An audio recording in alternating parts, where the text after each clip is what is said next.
श्रावणी पर्व पर द्विजत्व को शुद्ध प्रबुद्ध बनाने हेतु साधना का स्तर बढ़ाएं। जीवन में ब्राह्मणत्व को जागृत करने, जीवंत बनाने के लिए संकल्पित हों। पर्व प्रेरणा। श्रावणी पर्व द्विजत्व के वरण और पोषण का पर्व है। द्विजत्व अर्थात इसी जीवन में नए उद्देश्यपूर्ण नए जन्म को सार्थक बनाने वाली विधा। पिता के सहयोग से मां के गर्भ से जन्म पाने की प्रक्रिया तो पशु पक्षियों में भी होती है।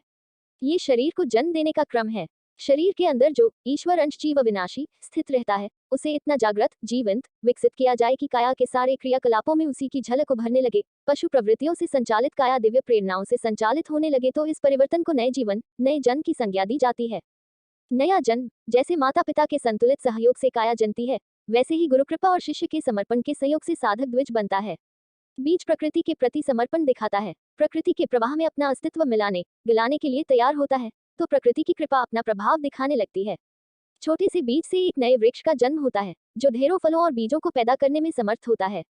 इसी प्रकार साधक शिष्य जब अपनी सीमित क्षमताओं को समर्थ गुरु के निर्देशों अनुशासन के प्रति समर्पित कर देता है तो एक जीवंत साधक का जन्म होता है, जिसके पुरुषार्थ के सुफल परिवार एवं समाज को धन्य बनाने लगते हैं। साधक का जीवन सफल हो जाता है। ऐसे समर्पित साधक को द्विज की संज्ञा दी जाती है। द्विजत्व का वरण करना बहुत कठिन नहीं है, किंतु उसे नियमित और प्रगतिशील बनाए रखना कठिन होता है। विकृत मन, स्थितियां और विपरीत परिस्थितियां अपना प्रभाव साधक जीवन पर जाने अनजाने में डालती रहती हैं। उनसे बचाते हुए नियमितता और प्रगतिशीलता बनाए रखने के कौशल और संसाधन जुटाने पड़ते हैं।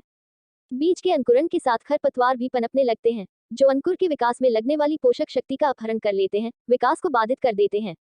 साधक के मन, विचार और आचरण में अनचाहे प्रवेश करने वाले विकार भी खरपतवार जैसी ही भूमिका निभाते हैं। उनका उन्मूलन करने और द्विजत्व के संकल्प को पोषण संरक्षण देने वाले सद्भावों, सद्विचारों, सत्पुरुषार्थ को धारदार बनाने की जरूरत पड़ती है।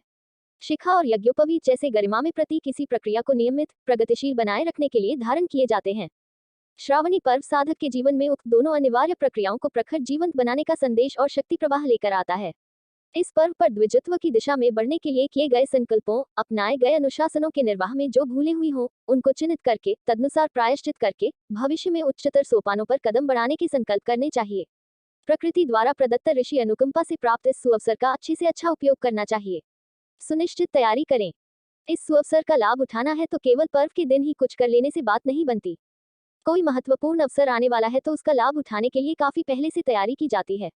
कोई परीक्षा देनी हो, कोई साक्षात्कार इंटरव्यू देना हो या कोई महत्वपूर्ण मैच खेलना हो तो बहुत पहले से अपनी वर्तमान स्थिति की समीक्षा करके कमियों को दूर करने, कौशल को निखारने के प्रयास पूरी ईमानदारी और मेहनत से किए जाते हैं, तभी वांछित परिणाम प्राप्त हो पाते हैं।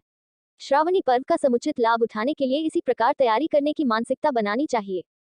क्या करें? श्रावणी पर्व पर मूल रूप में दो प्रक्रियाएं अपनाई जाती हैं। एक, पूर्व में अपनाए गए गुरु अनुशासनों संकल्पों के निर्वाह में जो भूलें हुई हो, उनको ठीक करने के लिए प्रायश्चित विधान निर्धारित है, उनसे हुई क्षति को पूरा करना। 2, अगले चरण के लिए बेहतर लक्ष्य निर्धारित करना, उन्हें पूरी निष्ठा से निभाने का संकल्प करना और ऋषि देवताओं से उन्हें पूरा करने के लिए उचित शक्ति अनुदान प्राप्त करना। इसके लिए देवपूजन तथा रक्षाबंधन, वृक्षारोपण जैसे रचनात्मक कार्यक्रम अपनाए जाते हैं। एक, प्रायश्चित विधान। इसके 3 चरण होते हैं। क, प्रकटीकरण। ख, तपश्चर्या। क, इष्टापूर्ति।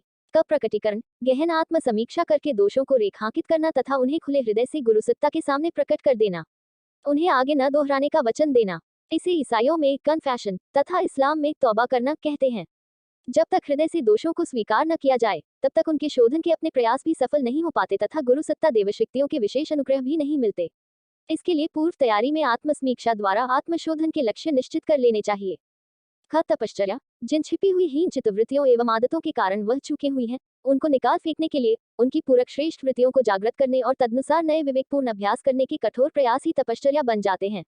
अपनी शक्ति भर उन्हें करने के व्यावहारिक, सुनिश्चित और प्रयासों के अनुरूप ही तपश्चर्या का स्वरूप बनता है। इस हेतु अपने लिए आवश्यक संकल्पों के प्रारूप भी पहले से तैयार रखने चाहिए। ग, इष्टापूर्ति। उन भूलों और दोषों के कारण अपने व्यक्तिगत जीवन को, परिवार और समाज को जो हानियां हुई हैं, उनकी आपूर्ति अपने विशेष प्रयासों से करने के संकल्पित प्रयासों को इष्टापूर्ति कहा जाता है।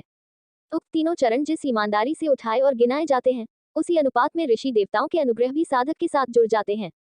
श्रावणी पर्व पर हेमाद्री संकल्प सहित दश स्नान, शिखा वंदन, यज्ञोपवीत परिवर्तन, देव एवं ऋषि पूजन उक्त पूर्व तैयारी से निर्धारित सुनिश्चित संकल्पों के साथ करने से ही वांछित लाभ मिलते हैं। यंत्रवत कर्मकांड भर पूरे कर लेने से कोई विशेष लाभ नहीं होता।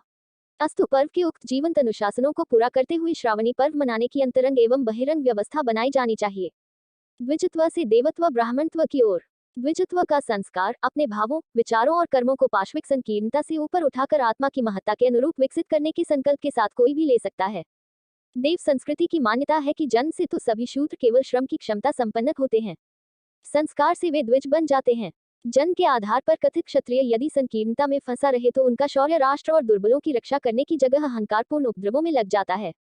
कथित वैश्य का कौशल पोषण, उत्पादन और वितरण का संतुलन बनाकर जन जन को पोषण देने की जगह कुटिलतापूर्वक अपने संकीर्ण स्वार्थों की पूर्ति के लिए जनशोषण का माध्यम बन जाता है। कथित शूद्र की श्रमशीलता समाज को मजबूती देने की जगह चोरी उपद्रव जैसे क्रमों में लगा सकती है। कथित ब्राह्मण अपने ज्ञान से जन जन को दिशा देने की जगह निजी स्वार्थ के लिए उन्हें भ्रमित करने, अंधविश्वास फैलाने में लग सकता है। इसीलिए देव संस्कृति ने सभी को द्विज बनकर पशुत्व से देवत्व की ओर बढ़ने की व्यवस्था बनाई है। युग ऋषि ने इसी तथ्य को प्रज्ञा पुराण में इस प्रकार व्यक्त किया है। वर्ण 4 हैं। क्षत्रिय, वैश्य और शूद्र समाज में क्रमशः सुरक्षा, समृद्धि और श्रम की महत्वपूर्ण भौतिक आवश्यकताएं पूरी करते हैं। ब्राह्मण का उत्तरदायित्व अध्यात्म प्रधान होता है। वस्तुतः समाजोत्कर्ष में चारों का योगदान महत्वपूर्ण होता है।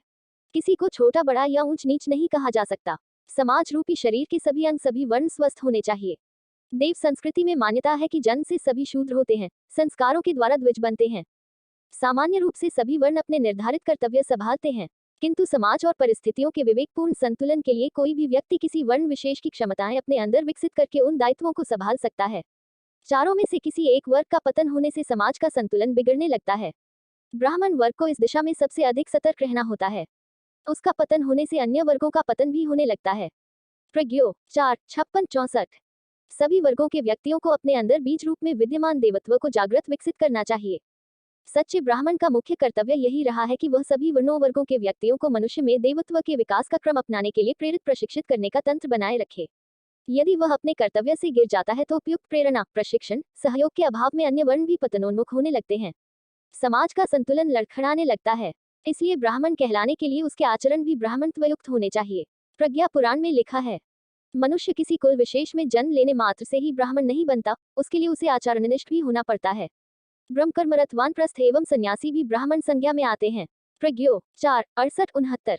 स्पष्ट है कि यदि कोई व्यक्ति खिलाड़ी की पोशाक पहन ले, खेल के नियम याद कर ले तो इतने मात्र से वह खिलाड़ी नहीं बन सकता। उसे अपने स्वास्थ्य और कौशल को खेल के नियमों के अनुसार गढ़ना होता है। इसी प्रकार कोई व्यक्ति सरगम और रागों को रट ले, उन्हें ठीक से गा न सके तो वह संगीतज्ञ की भूमिका पूरी नहीं कर सकता। इसी प्रकार ब्राह्मण, वानप्रस्थ या सन्यासी का वेश बना लेने, उसके नियमों को याद कर लेने से कोई सच्चे ब्राह्मण की भूमिका नहीं निभा सकता। इस संदर्भ में प्रज्ञा पुराण में निर्देश है कि ब्राह्मण की तुलना मस्तिष्क और मुख से की गई है। वह उदार हृदय चिंतन प्रदान करता है और उद्घोष प्रवचन का उत्तरदायित्व भी स्वयं अनुशासित बनकर संभालता है। ब्राह्मण का निज जीवन अप्रिग्रही, अशनाव से रहित, सौम्य, सात्विक, सद्गुणी, सेवापरायण और सदाचार युक्त होना चाहिए। प्रज्ञोपनिषद 4, 65, 67। मस्तिष्क शरीर के एक छोटे से हिस्से सिर में स्थित होता है, किंतु शरीर की तमाम क्रियाओं प्रतिक्रियाओं को वही संचालित करता है।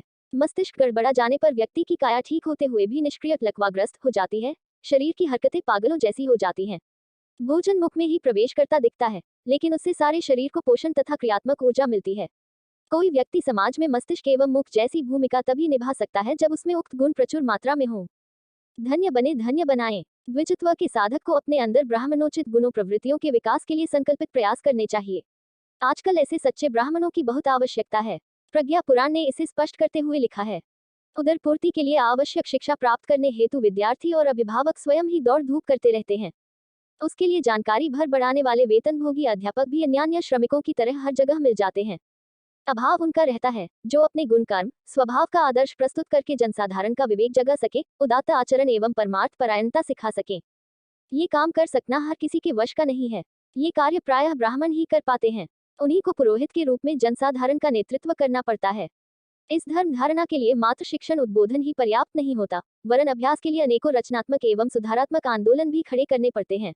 उनमें अनेकों को जुटाकर ज्ञान को कर्म में परिणत करते हुए उन्हें मनुष्यों के स्वभाव संस्कार के स्तर तक पहुंचाना पड़ता है। प्रज्ञोपनिषद 4, 70, 77। युग ऋषि ने हर भावनाशील प्रतिभाशाली को संस्कार से ब्राह्मण बनने के रास्ते खोल दिए हैं।